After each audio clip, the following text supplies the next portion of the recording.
আমাদের যমুনা নদী। এর আগে আসছিলাম, এখানে পানি ছিল না, এখন পানি আসছে।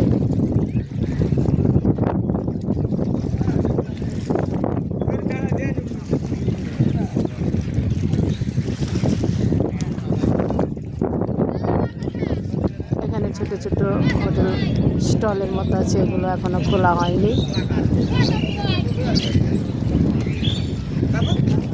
এখানে সকালের নাস্তা খিচুড়ি, রুটি, পরোটা বিক্রি করা হয়। এই যে সব লোকজন নৌকা করে আসছে, মাছ নিয়ে আসবে।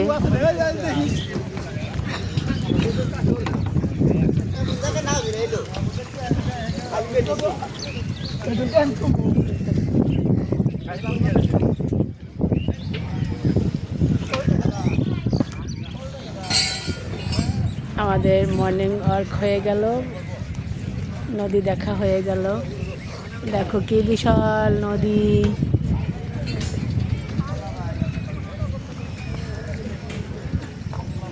এখনো সূর্য ওঠেনি। তো সবাই ভালো থাকো, আসসালামু আলাইকুম।